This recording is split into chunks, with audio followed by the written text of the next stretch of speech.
Vamos abrir nossas Bíblias, irmãos, lá no livro de Apocalipse, capítulo 1. Texto base da palavra de Deus nessa noite, para a nossa reflexão. Apocalipse de João, capítulo 1. Revelação de Jesus Cristo, que Deus lhe deu para mostrar aos seus servos as coisas que em breve devem acontecer, e que ele, enviando por intermédio do seu anjo, notificou ao seu servo João, o qual atestou a palavra de Deus e o testemunho de Jesus Cristo quanto a tudo que viu. Bem-aventurados aqueles que leem e aqueles que ouvem as palavras da profecia e guardam as coisas nela escritas, pois o tempo está próximo. João, às 7 igrejas que se encontram na Ásia, graça e paz a vós outros, da parte daquele que é, que era e que há de vir, da parte dos 7 espíritos que se acham diante do seu trono, e da parte de Jesus Cristo, a fiel testemunha, o primogênito dos mortos e o soberano dos reis da terra, àquele que nos ama e pelo seu sangue nos libertou dos nossos pecados, e nos constituiu reinos, sacerdotes para o Deus e Pai, a ele a glória e o domínio pelos séculos dos séculos. Amém. Eis que vem com as nuvens, e todo olho verá, até quantos o traspassaram. E todas as tribos da terra se lamentarão sobre ele. Certamente. Amém. Eu sou o Alfa e o Ômega, diz o Senhor Deus, aquele que é, que era e que há de vir, o Todo-Poderoso. Eu, João, irmão vosso e companheiro na tribulação, no reino e na perseverança, em Jesus, achei-me na ilha chamada Patmos, por causa da palavra de Deus e do testemunho de Jesus. Achei-me em espírito no dia do Senhor, e ouvi por trás de mim grande voz como de trombeta, dizendo: o que vês, escreve em livro e manda às 7 igrejas: Éfeso, Esmirna, Pérgamo, Tiatira, Sardes, Filadélfia e Laodiceia. Voltei-me para ver quem falava comigo, e voltado vi 7 candeeiros de ouro. E no meio dos candeeiros, um semelhante a filho de homem, com vestes talares, e cingido à altura do peito com uma cinta de ouro. A sua cabeça e cabelos eram brancos como alva lã, como neve, os olhos como chama de fogo, os pés semelhantes ao bronze polido, como que refinado numa fornalha, a voz como voz de muitas águas. Tinha na mão direita 7 estrelas, e da boca saía-lhe uma afiada espada de 2 gumes. O seu rosto brilhava como o sol na sua força. Quando vi, caí a seus pés como morto. Porém ele pôs sobre mim a sua mão direita, dizendo: não temas, eu sou o primeiro e o último, e aquele que vive. Estive morto, mas eis que estou vivo pelos séculos dos séculos, e tenho as chaves da morte e do inferno. Escreve, pois, as coisas que viste, e as que são e as que hão de acontecer depois destas. Quanto ao mistério das 7 estrelas que viste na minha mão direita, e os 7 candeeiros de ouro, as 7 estrelas são os anjos das 7 igrejas, e os 7 candeeiros são as 7 igrejas. Amém, irmãos? Vamos orar? Senhor, obrigado porque a tua palavra foi lida nessa hora. E nós cremos, ó Deus, que a tua palavra é eficaz para falar conosco. E que o teu Espírito Santo habita neste lugar, habita em nós. E que o Senhor está presente para comunicar-nos, ó Deus, a tua mensagem. E pedimos, ó Deus, faze isso. Que, ó Deus, o teu nome, a tua vontade, a tua palavra, o teu recado sobressaiam em nossos corações. Elimina, ó Deus, tudo aquilo que é mal, tudo aquilo que não é de ti, que não te agrada. E que somente o Senhor seja glorificado em nossas vidas, ó Pai. Nós pedimos assim, ó Deus, suplicamos no nome santo de Jesus. Amém. Meus irmãos, hoje vamos celebrar mais um culto de Santa Ceia. Já estamos celebrando, mas a Santa Ceia vem daqui a pouco. E nós estamos nos preparando para esse momento especial. Há alguns dias nós comemoramos a ressurreição do Senhor na Páscoa. E é necessário, irmãos, que a cada Santa Ceia nós tenhamos as nossas convicções fortalecidas na ressurreição de Jesus e quem Ele é. No texto que nós lemos, nós vemos uma das partes mais bonitas da Bíblia falando acerca de Jesus glorificado. Esse texto é maravilhoso. Ele é simplesmente impactante, porque João fala com detalhes daquilo que ele viu, da visão que ele teve de Jesus glorificado. E isso mexe com a gente, irmãos, porque nós cremos que nós também vamos vê-lo um dia. Amém, irmãos?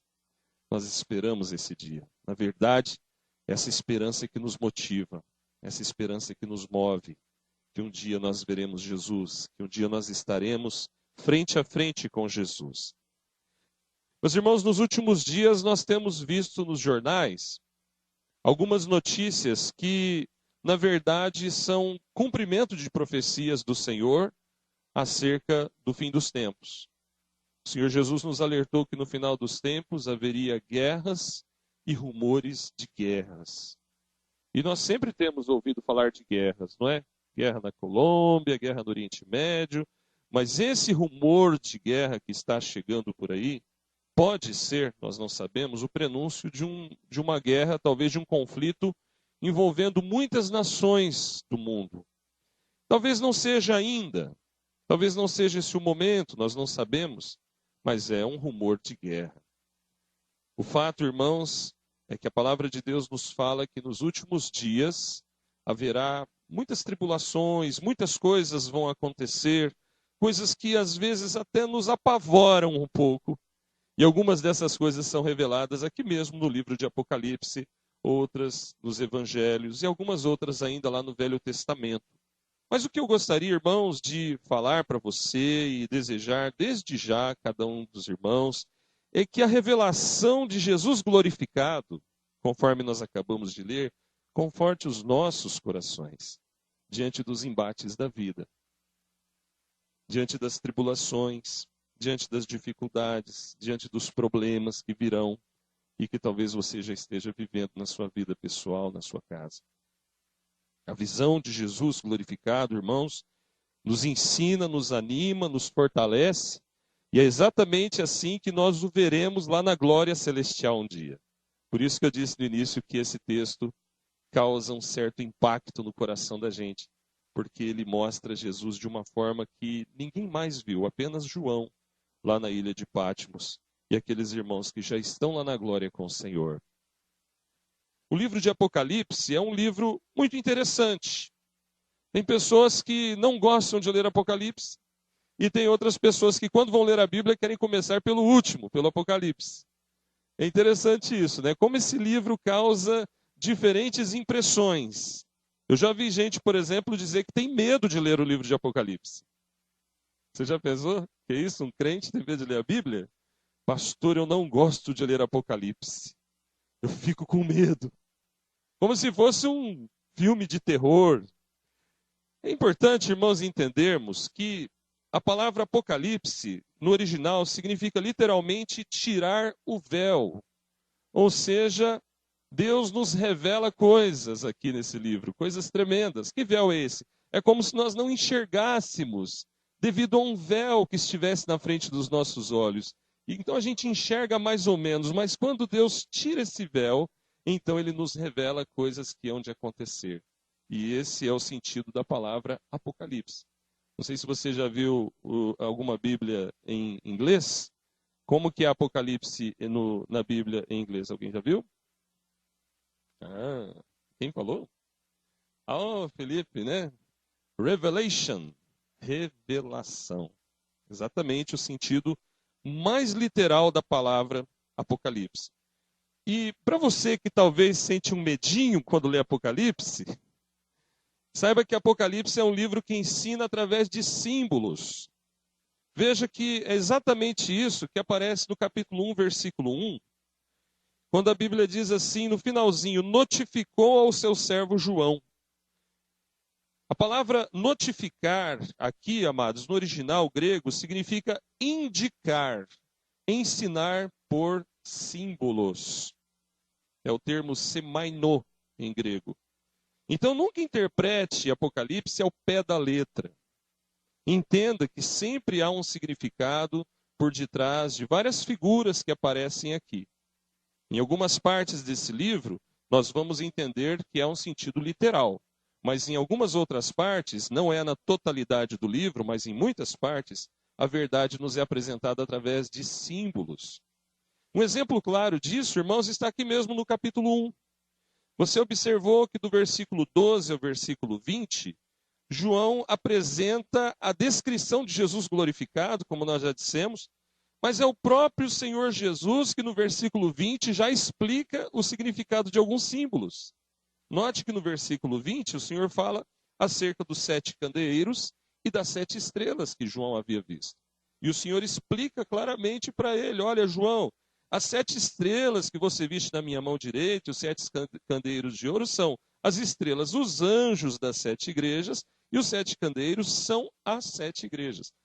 Então já tem aqui uma explicação de um símbolo.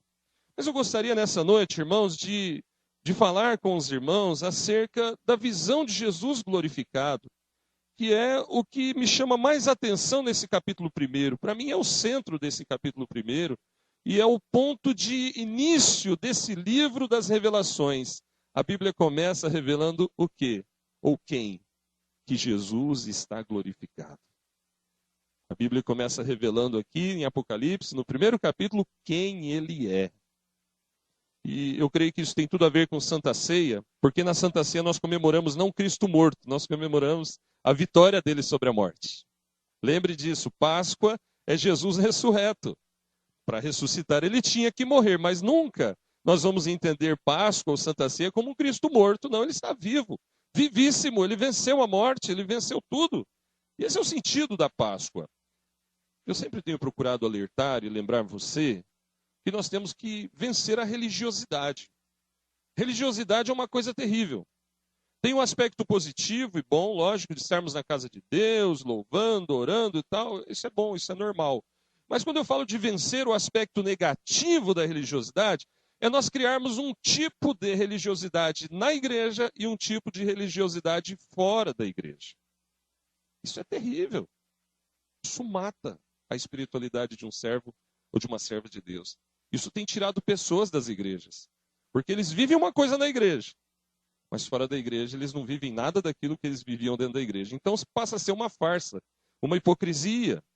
E eu pergunto então nesse momento, irmãos, o Deus revelado aqui em Apocalipse 1, que nós vamos falar um pouco mais, é o mesmo Deus da tua vida? Lógico que ele é, né, irmãos? Ele é o Deus da nossa vida. Então vamos ver como ele é apresentado aqui no livro de Apocalipse, capítulo 1, versículo 17 e 18, e vamos entender se de fato nós temos vivido assim fora dessas paredes. O que a Bíblia nos apresenta, amados, nesses 2 versículos, é que Jesus Cristo é o Deus vencedor. Pode repetir comigo? Jesus Cristo é o Deus vencedor. Tem gente que estranha falar que Jesus é Deus. Será que você estranha falar que Jesus é Deus? Veja, eu não disse que ele é o Pai, eu disse que ele é Deus. Nós cremos na Santíssima Trindade. Deus Pai, Deus Filho e Deus Espírito Santo. E é um mistério envolvendo essa doutrina, mas é um mistério maravilhoso nós sabermos que o nosso Deus subsiste em 3 pessoas. Um só Deus, 3 pessoas. Então Jesus sempre foi Deus. Veja, não disse Pai, o Filho, Deus Filho. E nesse texto, amados, nos versículos 17 e 18, a palavra de Deus nos apresenta Jesus Cristo, o Deus vencedor. Vamos ler mais uma vez versículo 17 e 18? Vou pedir para você ler comigo. Lá depois dizendo as palavras de Jesus. Vamos lá. Não temas, eu sou o primeiro e o último, e aquele que vive. Estive morto, mas eis que estou vivo pelos séculos dos séculos, e tenho as chaves da morte e do inferno. Muito bem. Como podemos afirmar com tanta convicção que Cristo é o Deus vencedor? Irmãos, ele é Deus porque ele é eterno. Veja como a palavra de Deus destaca isso. No versículo 17. Não temas, eu sou o quê? Primeiro e o último. E esse que fala essas palavras, irmãos, é o mesmo Jesus que havia se encarnado e que João viu caminhando lá no deserto e pregando às multidões e curando enfermos, anunciando a salvação através do arrependimento. É o mesmo que João havia visto pregado na cruz. É o mesmo Jesus que João viu ressurreto. É o mesmo Jesus que João viu sendo elevado às alturas. E ele diz: eu sou o primeiro e o último. É preciso que a gente entenda, amados, que Jesus veio a nós. Ele se encarnou. Ele morreu na cruz como propiciação por nossos pecados. Ressuscitou ao terceiro dia. Subiu aos céus. Foi glorificado lá na glória. E em breve voltará. E nesse meio tempo, lá no início da igreja cristã, mas já se inclui no período pós-ascensão e antes da segunda vinda, João tem essa visão. Jesus aparece para ele. Mas lembre-se que antes dele se encarnar, ele já reinava com o Pai. Antes dele vir a nós, ele já existia na eternidade. E é ele que diz, irmãos, eu e o Pai somos um. Eu e o Pai somos um.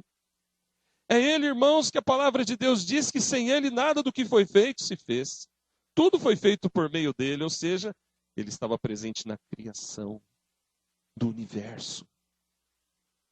A expressão primeiro e último, irmãos, que ele diz aqui no versículo 17, aponta diretamente para a eternidade de Deus, um atributo divino. E segundo a Bíblia de Genebra, que eu sei que alguns irmãos têm, é essencialmente o mesmo que Alfa e Ômega, que aparece no versículo 8. Nós lemos Apocalipse 1:8. Eu sou o Alfa e o Ômega, diz o Senhor Deus, aquele que é, que era e que há de vir, o Todo-Poderoso. Quando Jesus diz eu sou o primeiro e o último, é essencialmente a mesma coisa que Alfa e Ômega. O que é Alfa e Ômega? Você já se perguntou?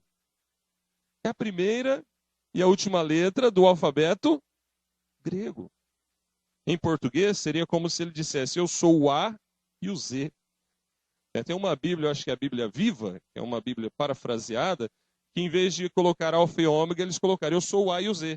Para que as pessoas aqui no Brasil entendam o que ele estava querendo dizer. Tem gente que não entende. Você vê como as pessoas são desinformadas? Eu fui pastor de uma igreja que no vitral da frente da igreja tinha uma letra alfa e a letra ômega. Uma vez alguém me perguntou se aquilo era maçonaria. Você é maçonaria? Não, por quê? Ah, essas letras aí, ó, parece uma ferradura. Um parece um peixe, outro parece uma ferradura, né? E não, é a letra do alfabeto grego, é o alfa e ômega, porque Jesus na palavra se refere a si mesmo dizendo, eu sou o primeiro e o último, eu sou o alfa e o ômega, eu sou o princípio e o fim. Ah, o que isso significa? Significa que ele é eterno. Que ele existe antes de qualquer coisa e depois que tudo terminar, se terminar alguma coisa na nossa vida, na existência humana, ele continua o mesmo. Amém, irmãos? Esse título é dado a Deus. Deus é o alfa criador e é o ômega, é aquele que faz novos céus e nova terra. Ele é Senhor do passado, presente e futuro. E Jesus toma para si aqui essa indicação, esse atributo, dizendo, olha, eu sou o primeiro e o último. Às vezes nós esquecemos da eternidade de Jesus porque ele se fez carne. Mas eu queria que você entendesse, o Jesus a quem servimos, amados, é Deus, porque ele é eterno. Essa é uma das provas da sua divindade. Quando ele se fez homem, quando ele nasceu, ele simplesmente estava se encarnando para vir nos salvar, mas ele já existia na eternidade. E a eternidade de Deus fala-nos da sua divindade. Só existe um que é eterno, é Deus. Isso prova a sua divindade. O ser eterno de Deus é imortal, amados. Imortal. Glória a Deus. Isso é tremendo. Isso é maravilhoso. Não tem começo e não tem fim. Você já ficou assim meio em crise de pensamento sobre quem é Deus, que não tem começo, não tem fim?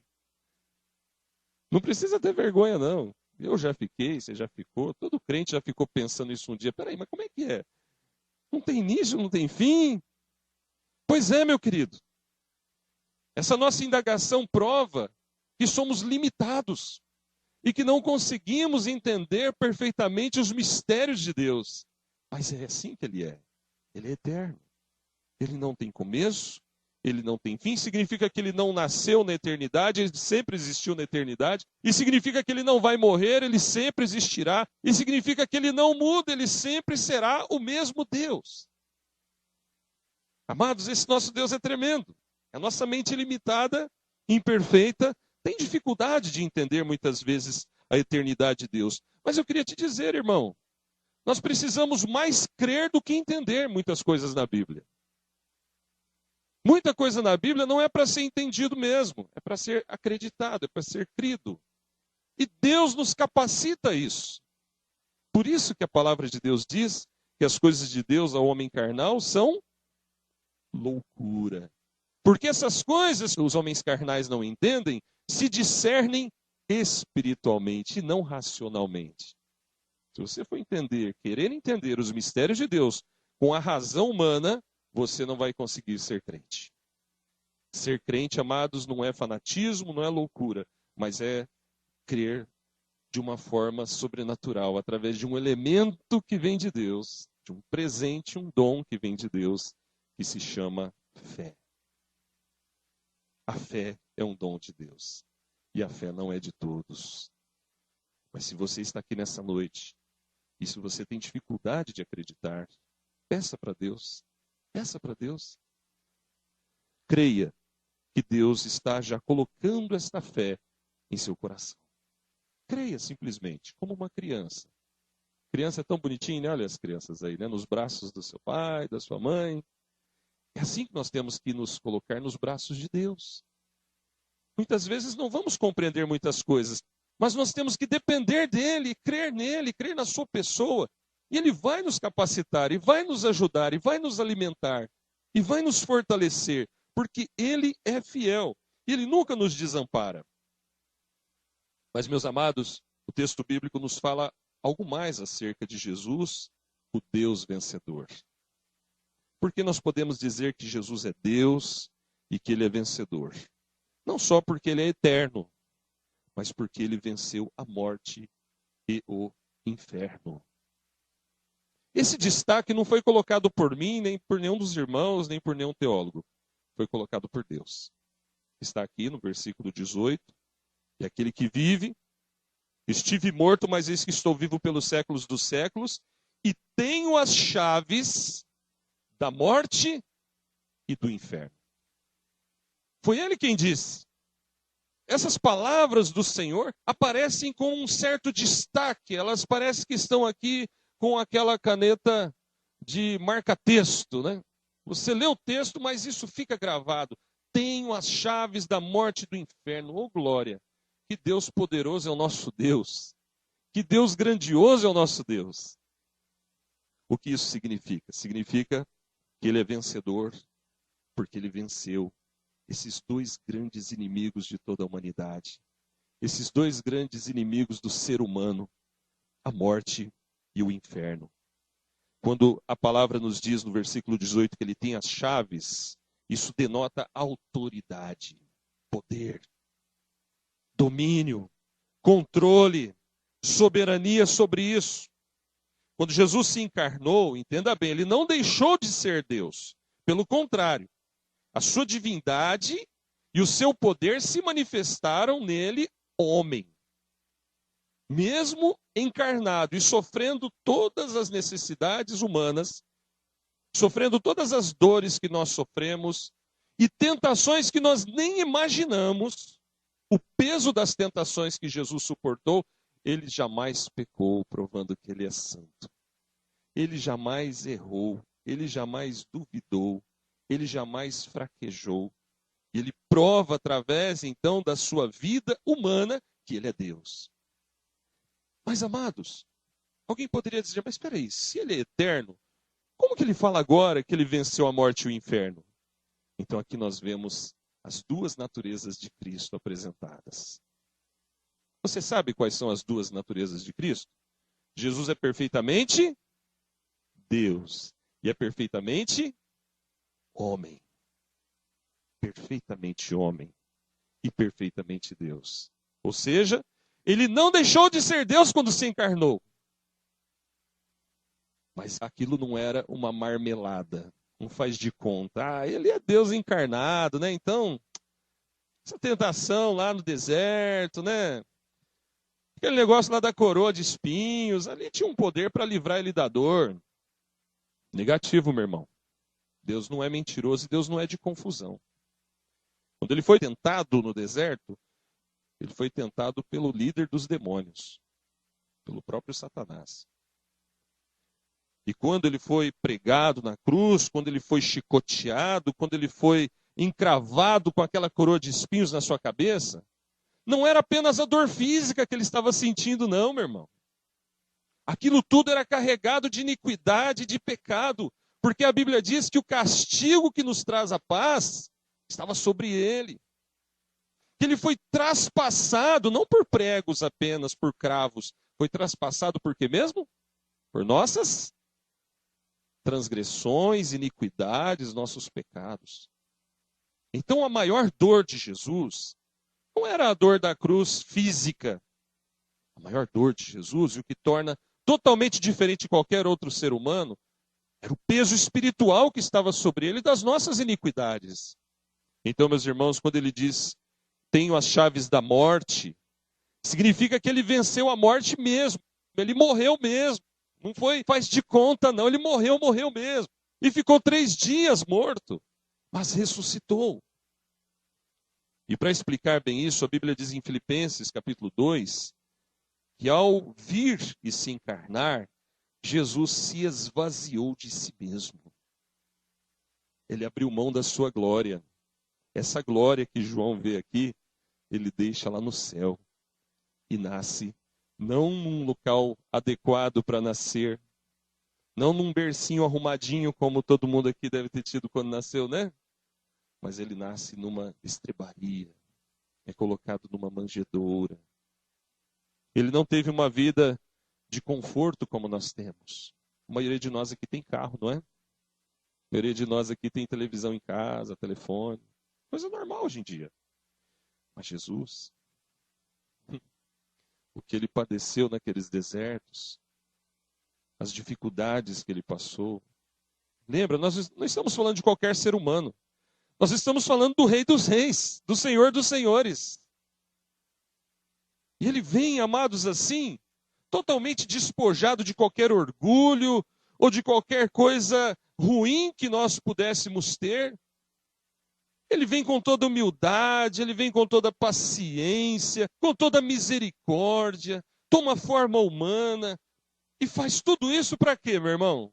Para te salvar, para me salvar. Hoje cedo o irmão falou sobre o sono da morte, né? O Dair falou sobre isso aí. Às vezes nós estamos meio dormindo espiritualmente. Ele veio para te salvar. Se você ainda não é salvo, se você não é convertido, lembre das palavras que o Edson falou aqui hoje. Você vai prestar contas. Você vai prestar contas. Então é melhor você abrir seu coração, entregar a sua vida a Jesus.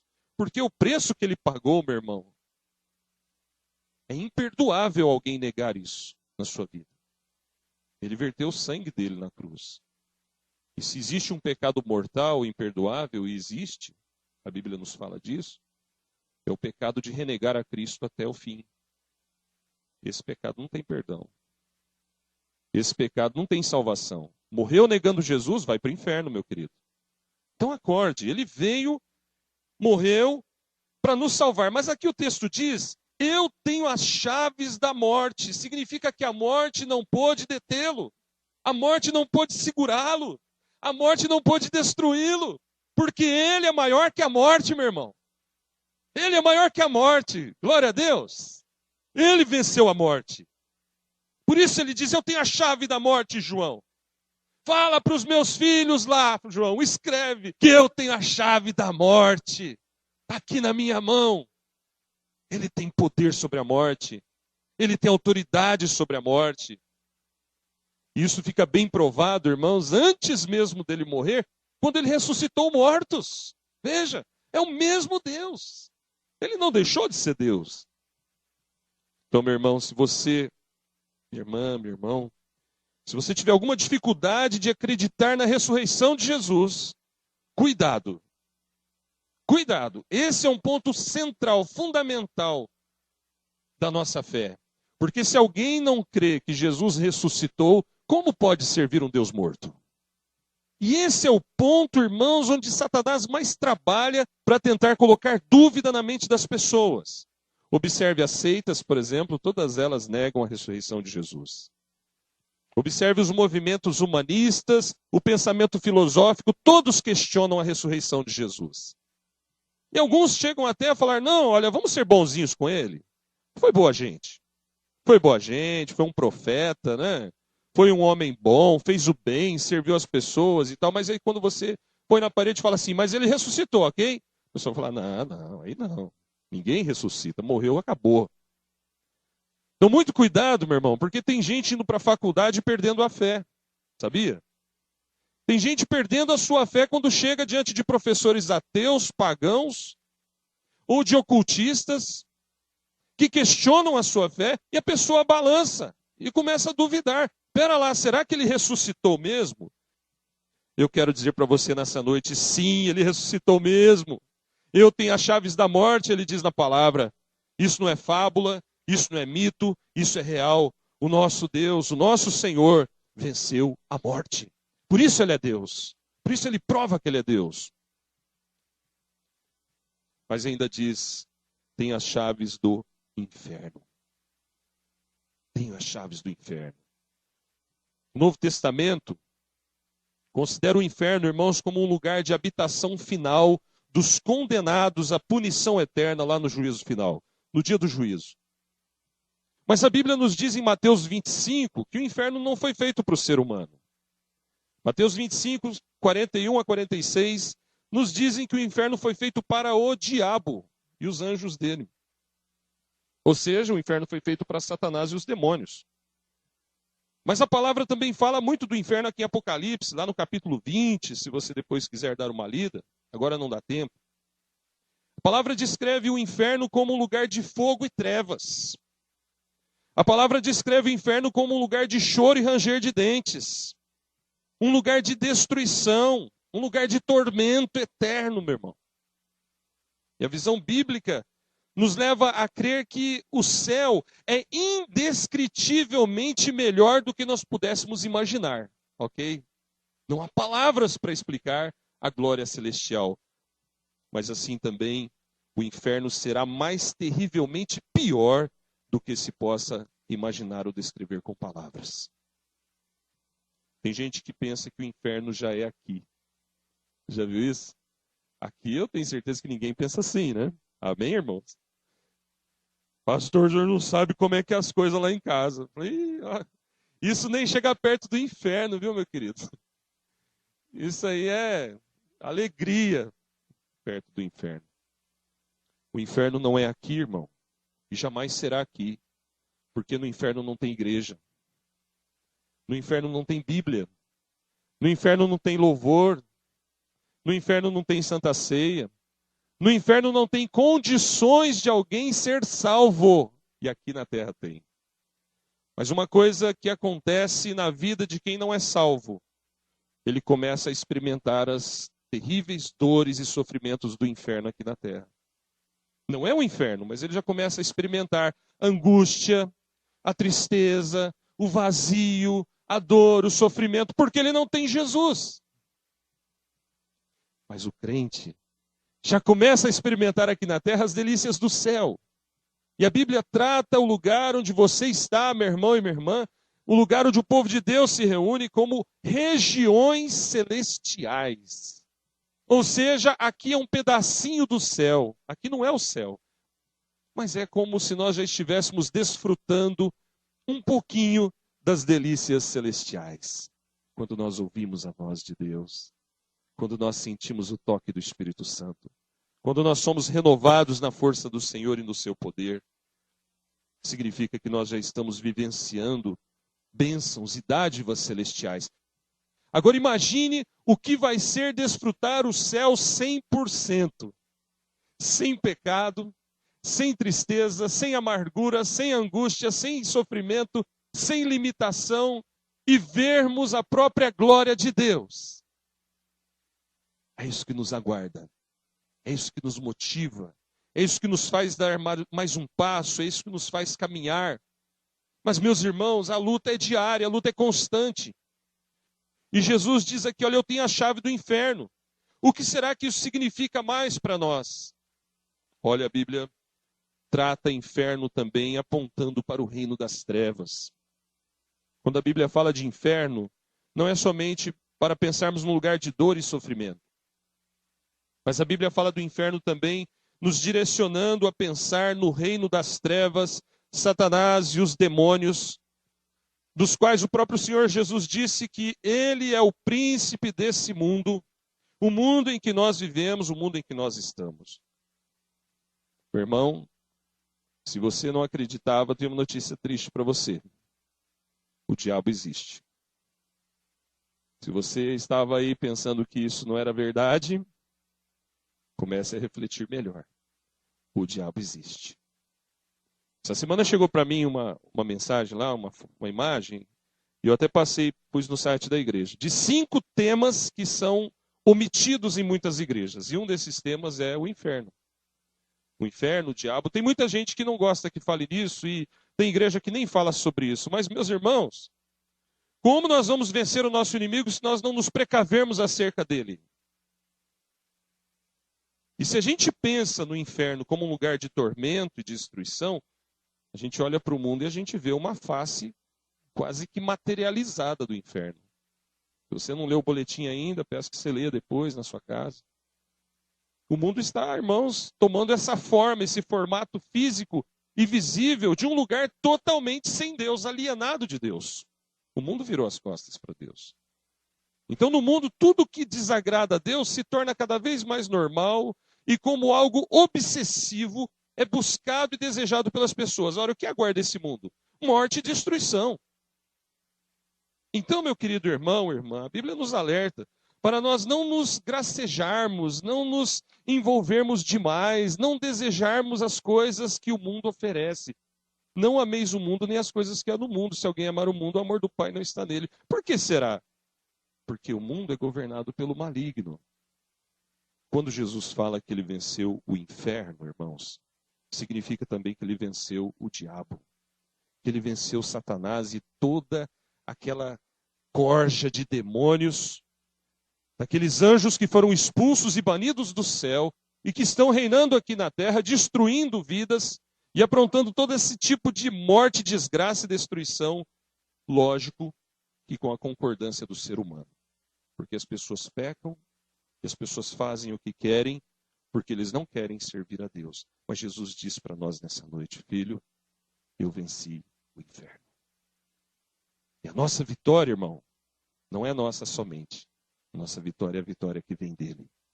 Se nós temos condições de vencer o inferno, se nós temos condições de vencer as tentações, se nós temos condições de vencer o diabo, se nós temos condições de vencer os principados e potestades, não é porque nós temos força em nós mesmos, não. É na força do Senhor, meu irmão. É no poder do Senhor que você pode vencer. Então não fique dando moleza, não fique dando ouvidos para as trevas, mas diga em nome de Jesus, eu vou me apoiar na graça, na misericórdia e no poder do Senhor Jesus, porque Ele é vencedor. O apóstolo Paulo, em 1 Coríntios 15, 55, na versão corrigida e revisada fiel, na atualizada está um pouquinho diferente, ele diz: onde está, ó morte, o teu aguilhão? Onde está, ó inferno, a tua vitória? Na versão atualizada aparece morte, morte. Mas na versão corrigida e revisada diz: onde está, ó morte, o teu aguilhão? Onde está, ó inferno, a tua vitória? Essa é a grande pergunta que o apóstolo Paulo faz no final de 1 Coríntios, capítulo 15, versículo 55. E tem tudo a ver com as palavras de Jesus. Ele venceu a morte e o inferno. Concluindo, eu disse no início que nós temos que vencer aquele tipo de espiritualidade dupla, falsa. Então vou fazer algumas perguntas. Jesus é Deus vencedor, amém, irmãos? A pergunta que eu faço, ele é vencedor na tua vida? Amém. Louvado seja Deus.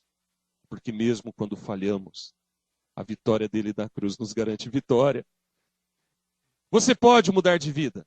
Você pode dar um basta àquilo que talvez está te oprimindo. Você pode mudar de atitude. Quando João vê Jesus glorificado, ele tem uma reação. Diz a palavra de Deus que ele caiu a seus pés como morto, não é? Versículo 17. João tem essa visão de Jesus glorificado, e ele não consegue abrir a boca, não consegue nem ficar em pé, ele cai aos pés de Jesus, se prostra aos pés de Jesus. E Jesus põe a mão direita sobre ele e diz duas palavrinhas, irmãos, que eu queria ressaltar aqui para nós. O que Jesus falou para João? Versículo 17. Não temas. Vamos falar? Não temas. Falar mais alto? Não temas. Tem tanta coisa que mete medo na gente, né, irmãos? Tem tanta coisa. Medo da morte. Medo do amanhã. Medo das coisas não derem certo. Medo daquela oração não ser respondida. Medo do futuro. Medo da doença. Medo do câncer. Estava conversando uma vez com um ancião numa igreja que eu fui pastor. Ele disse assim, pastor Paulo, eu não tenho medo da morte. Eu tenho medo é de ficar numa cama. Medo de ficar numa cama. Medo de depender dos outros. Medo da dor. Mas, meu irmão, Jesus está dizendo para mim e para você hoje, não temas, meu filho. Não tenha medo. Porque o medo nos leva a ser covardes, irmãos.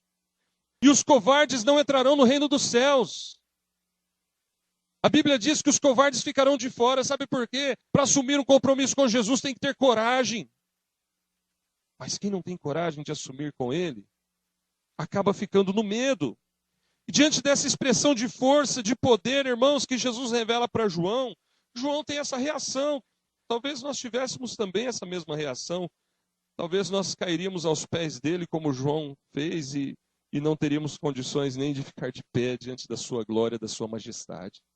Mas ele diz para nós, filho, não temas. Talvez, irmãos, nós estamos caindo como mortos, não porque vimos a glória de Jesus. Talvez alguma coisa está nos amortecendo, nos desencorajando, nos desanimando. Não é porque nós vimos a glória dele. Não é porque nós vimos o seu rosto cheio de luz. Mas talvez sejam problemas que nós estamos atravessando. E o poder do Senhor, irmãos, está revelado na palavra para que eu e você não tenhamos medo. Que Deus te ajude, que Deus nos ajude a vencer o medo, a vencer as tribulações, a vencer as dificuldades.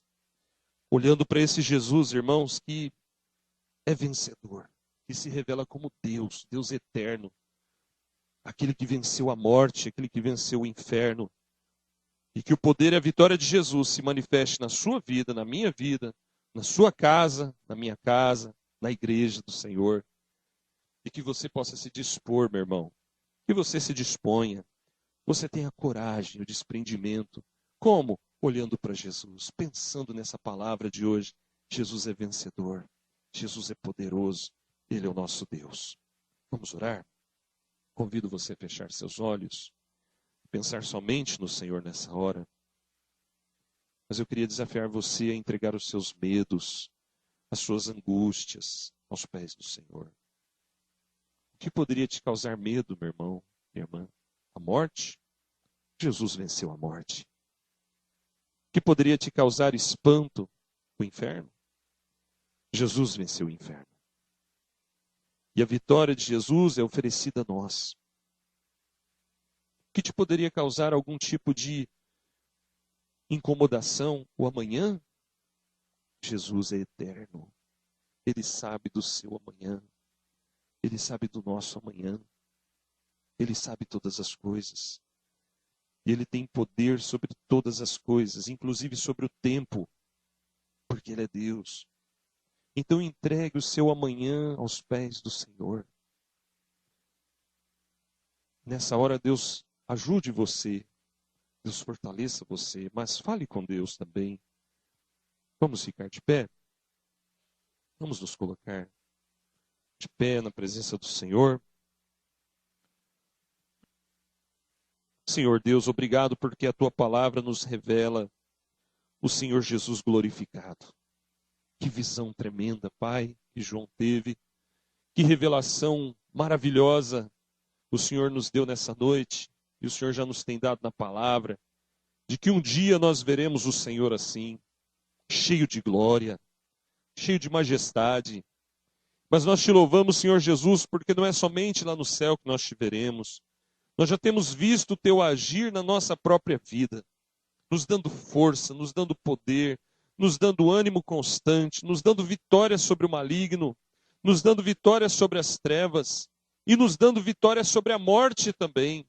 Porque, ó Pai, nós já nascemos de novo e a morte já não é mais o fim, mas a morte para nós será o começo.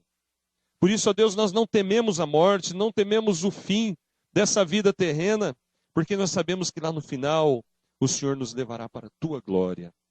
Ó Pai, louvado seja o teu nome, porque na Santa Ceia nós celebramos a vitória de Jesus. Nós não celebramos, não lembramos de um Cristo morto. Nós sabemos que ele morreu, mas nós celebramos a vitória dele sobre a morte. Obrigado, Pai. E nós te pedimos, ó Deus, que se houver alguém aqui nessa noite que está vivendo debaixo do medo, da angústia, da insegurança, do vazio, que o Senhor toque nesse coração, ó Pai, e que o Senhor se revele a essa vida, que essa vida creia, Senhor, creia em Ti como Tu és, creia em Ti como o Senhor se revela na palavra, e não como o mundo, não como as filosofias deste mundo, as ideologias deste mundo falam, as mentiras que o inimigo tem lançado por aí afora, mas que a Tua verdade eterna e absoluta, que a Tua palavra prevaleça nos corações. Revela-te, ó Pai, e que essa palavra, Senhor, seja uma palavra também de desafio, para realizar esse projeto de missões de evangelismo em São Caetano, e que o Senhor traga muitas vidas ao conhecimento de Ti, da Tua verdade e da Tua salvação. Meu Deus, nós oramos em nome de Jesus, ó Pai. Nos abençoa, ó Deus, no nome santo de Jesus. Amém.